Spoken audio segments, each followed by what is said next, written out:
First சாம்பாருக்கு தேவையான அளவுக்கு பருப்பை நம்ம வேக வச்சுக்கலாம். நான் ஒரு அரை கப் அளவுக்கு துவரம் பருப்பை குக்கரில் சேர்த்துருக்கேன். தண்ணி சேர்த்துட்டு நல்ல ஒரு டைம் வாஷ் பண்ணிவிட்டு இதுக்கு தேவையான அளவுக்கு தண்ணி சேர்த்துக்கலாம். ஒரு 1.5 கப் அளவுக்கு தண்ணி சேர்த்துருக்கேன். இப்போ இதில் ஒரு 1/4 டீஸ்பூன் அளவுக்கு மஞ்சள் தூள் சேர்த்துக்கோங்க.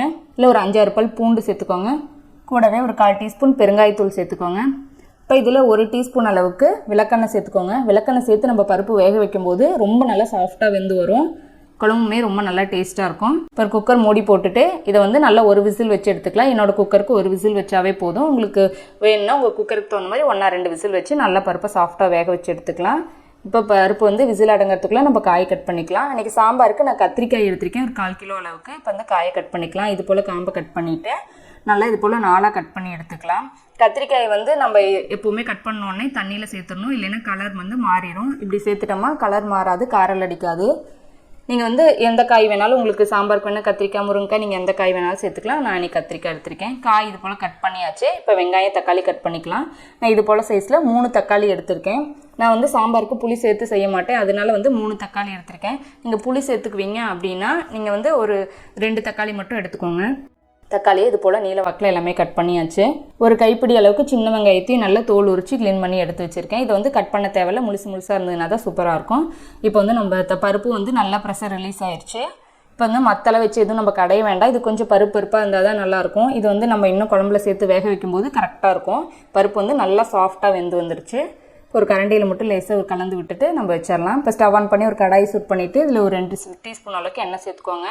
1 டீஸ்பூன் அளவுக்கு கடுகு உளுத்தம் பருப்பு சேர்த்து நல்லா பொரிய விட்டுருங்க. இதில் 1 டீஸ்பூன் சீரகம் சேர்த்துக்கலாம். இல்லை வாசனைக்காக 2 வரமிளகாய் சேர்த்துக்கோங்க. கூடவே ஒரு 1/4 டீஸ்பூன் பெருங்காயத்தூள் சேர்த்து நல்லா கலந்து விட்டுறலாம். இதில் ஒரு 2 கொத்து அளவுக்கு கறிவேப்பிலை சேர்த்துக்கோங்க.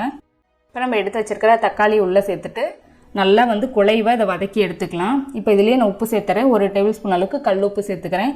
அப்போ வந்து நல்லா தக்காளி வதங்கிறதுக்கு காய் கூட பிடிச்சி வேக எல்லாமே சரியாக இருக்கும். பத்தலைனா கடைசியாக வந்து நம்ம உப்பு சேர்த்துக்கலாம், செக் பண்ணிவிட்டு. போல் தக்காளி இது போல் நல்லா குழைவாக வந்து வதங்கி வரணும். இப்போ நல்லா தக்காளி வதங்கிருச்சு. இதில் சாம்பார் பொடி சேர்த்துக்கலாம். நான் வந்து ஒரு 3/4 டேபிள் ஸ்பூன் அளவுக்கு சாம்பார் பொடி சேர்த்துருக்கேன். இது வந்து இந்த பொடி வந்து நம்ம ஆல்ரெடி நம்ம சேனலில் அப்லோட் பண்ணியிருக்கோம். உங்களுக்கு தேவைப்பட்டதுன்னா செக் பண்ணி பார்த்துக்கோங்க. நான் இதோட லிங்கை டிஸ்கிரிப்ஷன் பாக்ஸில் கொடுக்குறேன்.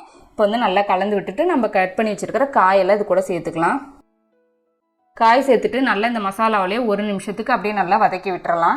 இந்த வந்து நம்ம வெங்காயத்தை எண்ணெயில் சேர்த்து வதக்கக்கூடாது. அப்படி சேர்த்து வதக்கினா அந்த மாதிரி செய்வேன். இந்த வெங்காயத்தை வந்து இதில் போடாத, நல்லா தண்ணி சேர்த்து கொதிக்கும் போது நம்ம வந்து வெங்காயம் போடும்போது ரொம்ப நல்லா சூப்பராக இருக்கும்.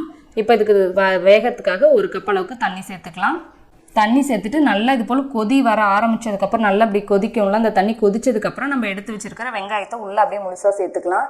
நம்ம எண்ணெயில் சேர்த்து அதை வதக்கும் போது அந்த சாம்பாரோட மனமே அடங்கின மாதிரி இருக்கும். கொதிக்கிற போது இந்த இடத்துல வந்து நீங்கள் வெங்காயம் சேர்த்துக்கிட்டிங்கன்னா இந்த சாம்பாரே ரொம்ப நல்லா வாசனையாக டேஸ்ட்டாக இருக்கும். இப்போ இந்த வெங்காயத்தை வந்து இதில் சேர்த்துக்கலாம். கொதிக்க ஆரம்பித்ததுக்கப்புறம் சேர்த்துக்கோங்க. இது போல் சேர்த்துட்டு நல்லா கலந்து விட்டுருங்க.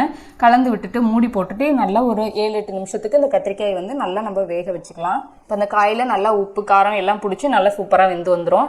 பருப்பை வந்து நம்ம இப்போயே சேர்த்துட்டா ரொம்ப குழஞ்ச மாதிரி ஆயிரும். அந்த மாதிரி வெந்ததுக்கப்புறம் சேர்த்துக்கும் போது கரெக்டாக இருக்கும்.